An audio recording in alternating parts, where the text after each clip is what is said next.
Hello once again. This time I want to talk about the story Dreams by Schreiner. Or I guess the couple of stories. I guess Dreams is the name of like the book of short stories, and I guess these are all individual short stories within there, but they were so short I thought we could look at a couple of them. Um, so yeah, I want to get into those. Like I said in the other video, I'm gonna try to connect as much as possible to the other stories. Because like I said, I am open to you guys writing about possibly two of these stories. I think if you wrote about more than that, it might be difficult to, say everything that would need to be said within 4 pages, unless you wanted to write more than 4 pages. But I think it can be helpful to see, like, if we think two of the stories have like a similar message or if they have opposing messages. I think either one of those could be a good kind of frame for an essay. So the first thing that I want to say about this is about the style itself. So it's called dreams, and all of the stories that are very dreamlike. Maybe we could call them like allegories or something. They definitely work in like metaphor in a lot of ways. Even with the writing style, I think we can see that it's not as realistic, right? Whereas with like the James Joyce stories or with the Virginia Woolf story, or really all the other stories. We know we're on Earth. We know like what city we're in. We know where we are, um, and the authors go through a lot of trouble to kind of recreate these real life atmospheres. And in these stories, it's totally different, right? Like the first one, in a far off world. So there you go, not on Earth. If so, I don't know how this maybe contributes to the message. I don't know. Maybe like the excessive realism that we see with Joyce, where he describes so much about the setting, and he tells us things like how much money the characters have. Like in Evelyn, we know how much she makes. In Araby, we know how much the boy has to pay to get into the bazaar. So Joyce and I think in Woolf too, they were kind of really interested in these details of every life. Like in the Virginia Woolf story, we know what street the character is walking down and stuff like that. So I don't know. Maybe for the Joyce, maybe that's one reason that it's like more pessimistic. Maybe not focusing on like reality allows dreams, these stories, to be a little more optimistic, like I think they are. I don't know, but I think it's worth like asking if there's a connection between the different styles and the different messages. So let's look at this first one, in a far off world. So let me just give the plot of this one. It's basically that there's a man and a woman who are in a far off world, some kind of island or something, and I guess there's some sort of god, and it's the case that there's like a shrine in the woods where if they do like a blood sacrifice and then wish for something, they can get it from this god, right? So in the middle of the night, the woman goes into the jungle by herself, goes to the shrine and like cuts herself, and her wish, she says, "There is a man, I hold him nearer than anything, I would give him the best of all blessings." The voice replies, "What is it?"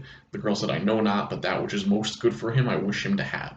So that's the wish, right? That the girl here makes to the this god or whatever, right? That she wants the man to have that which is most good for him, right? So then she goes back to the beach or wherever, where I guess they live. So the voice answers the prayer. She goes back, and then she sees him leaving the island on a boat, and also with another person. That was something I underlined here. It seemed almost as if there was another figure sitting in the stern. So he's in a boat speeding away, and she's like chasing after, like very upset and everything. Clearly, she loved the man, and yeah, so she's like freaking out. And then the voice of the god or whatever talks to her, says, "What is it?" She cried, "With my blood I bought him the best of all gifts for him. I have come to bring it to him. He is going for me." The voice whispered softly, "Your prayer was answered. It has been given him." She cried, "What is it?" The voice answered, "It is that he might leave you." So basically, she wished for the man to have the best of all things for him, and the voice says, "Well, yeah, the best thing was for him to leave you." And then the voice asked, "Art thou contented?" And she says, "I am contented." And that's kind of how the story ends. So it ends with her saying, "Well, if that's what's best for him, then I guess I'm happy," right?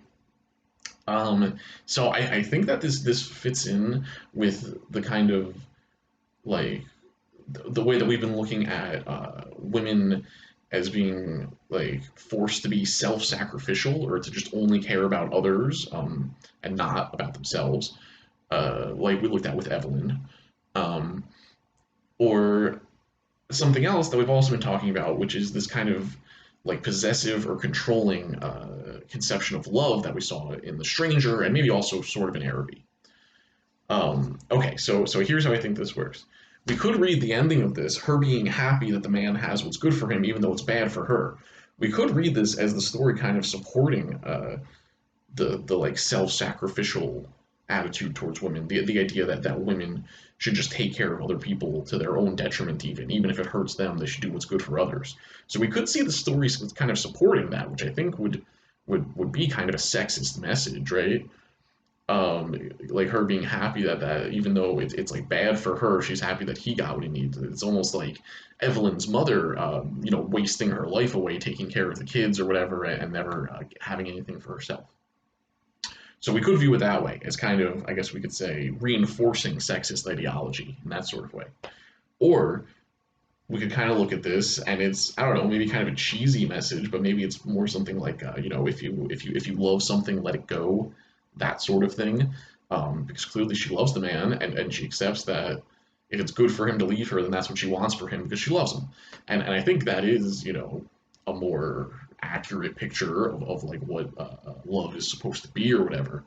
Um, but I think we can take that message further and say, well, is the story then promoting a kind of like unselfish, not possessive type of love or type of relationship, right? If the problem with Hammond or what the boy realizes at the end of Araby was that his affection for this girl was really all about himself, that he was really a creature driven by vanity.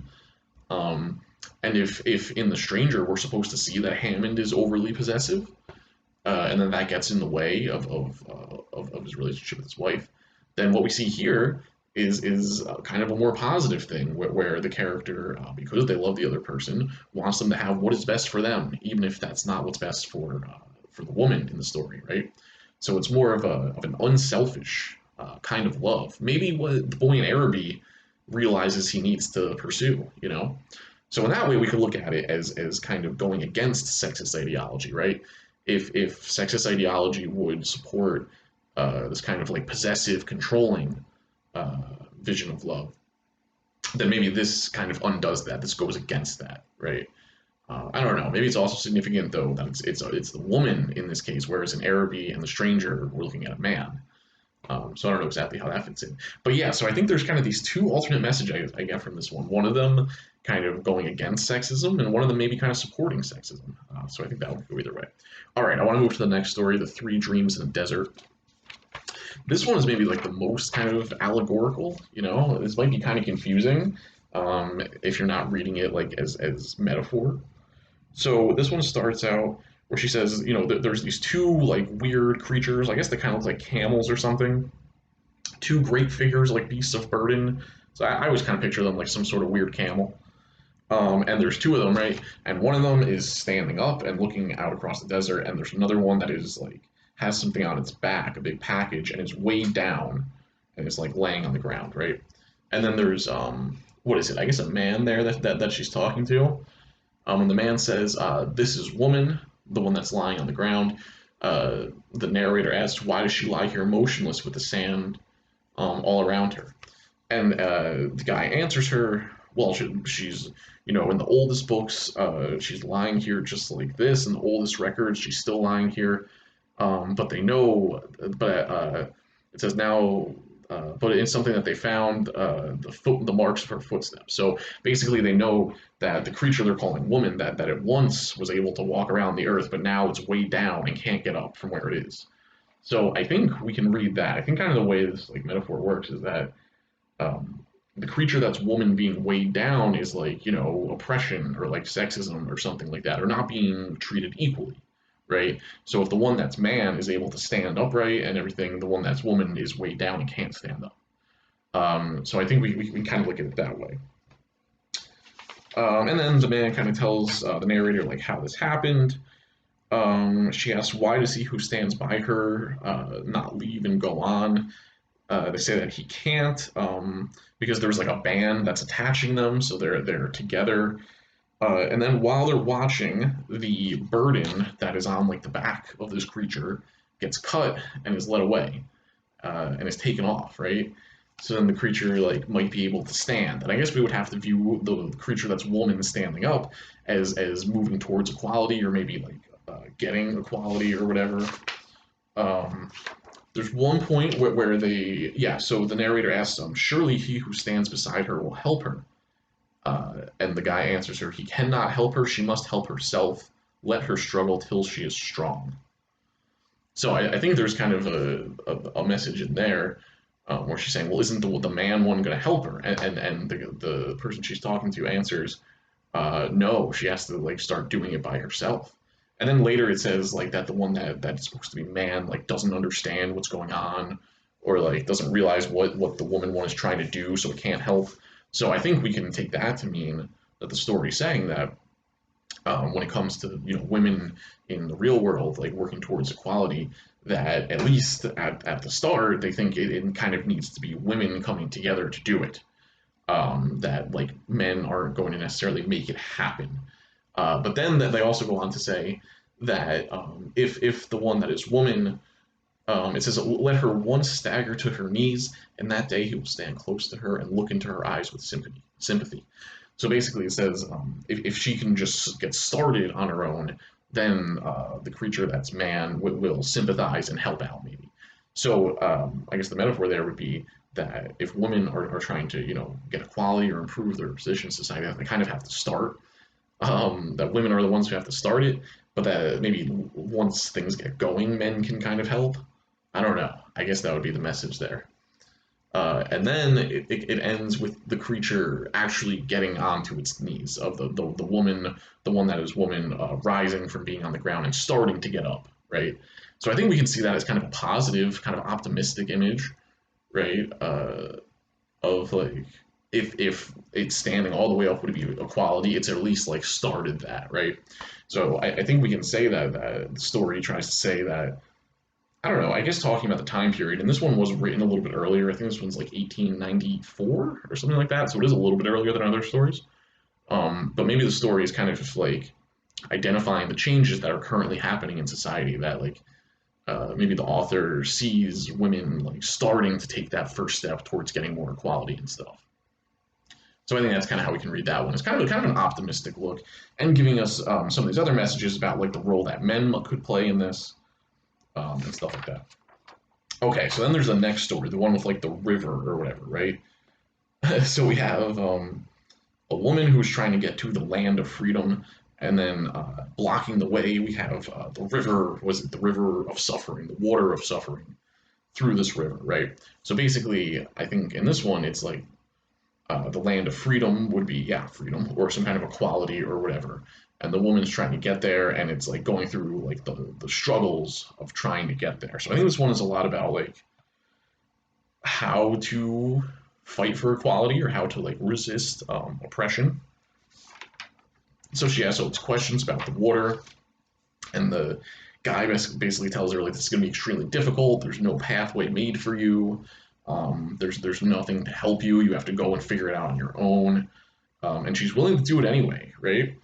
And one part that I really want to focus on here is the part where she has like a baby with her. So he tells her she has to like get rid of like certain of her clothes before like she goes in the river or whatever. And then kind of towards the bottom of page 8, it says, and against her breast was a tiny thing.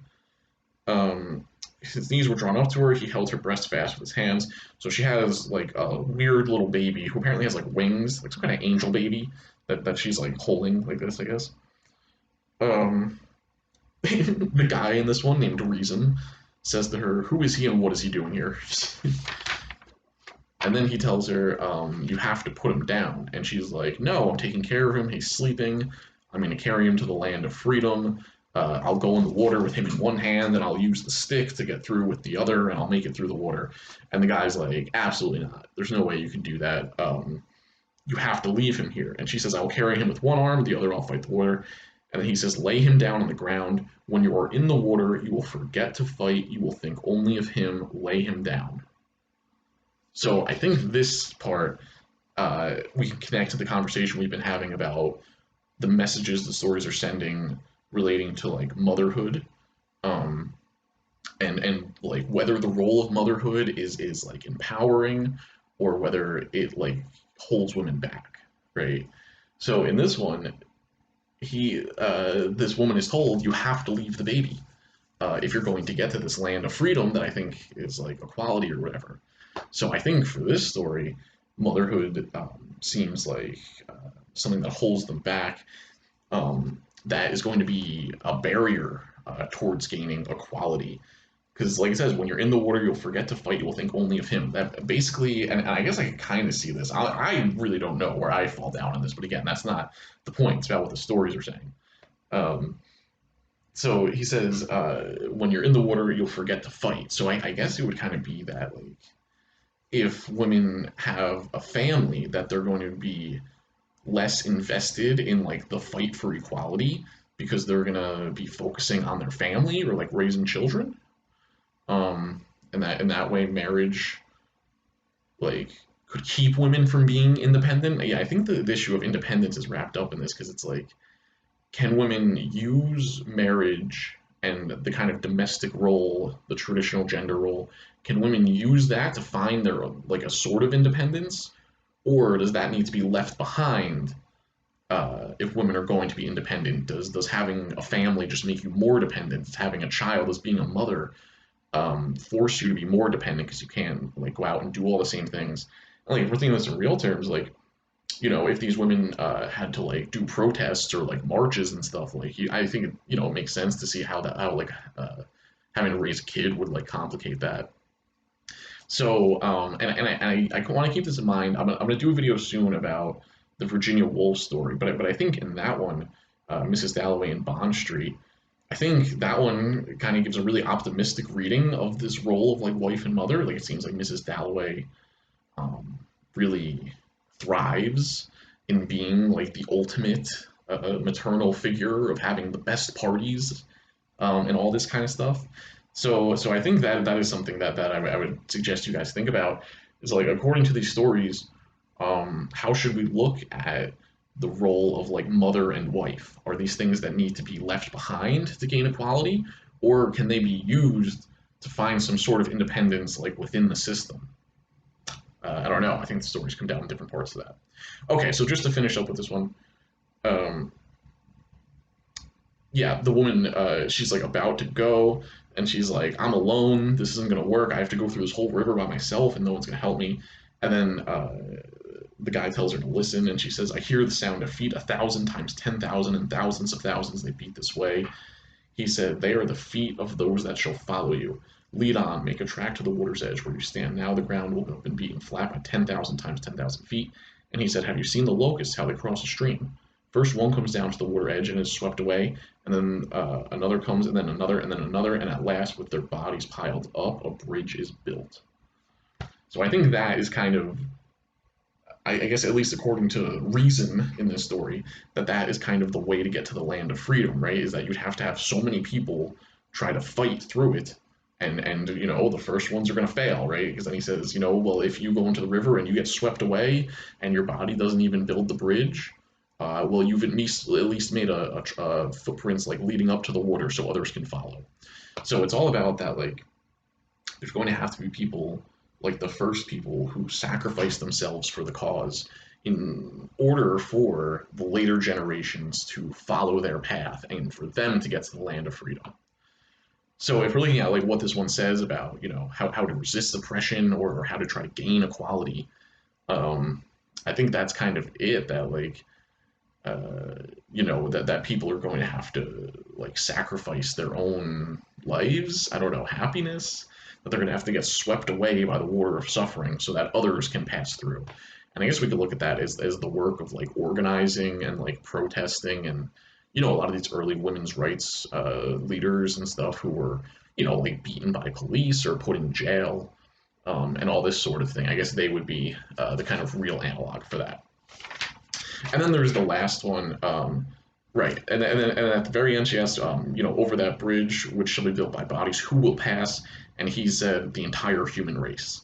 So that's something else that I want to emphasize about that one is that, and really about both of these, is that they kind of also these stories make the point that like men are also hurt by sexism, and maybe that's something we were seeing with Araby and maybe even The Stranger. But I feel like when we talk about sexism, we're usually talking about like how it affects women or women being oppressed. But I think like the idea that the whole human race is going to pass over the bridge that they build shows that like within these like bullshit stereotypes and gender roles and stuff that men aren't really free either, and that by like women gaining equality and freedom through this, that like men can also pass through that because the entire human race is gonna get to the land of freedom in this, right? And then the last one here, it's a vision of brave women and brave men hand in hand. They looked into each other's eyes. They were not afraid. And it says this will happen in the future, right?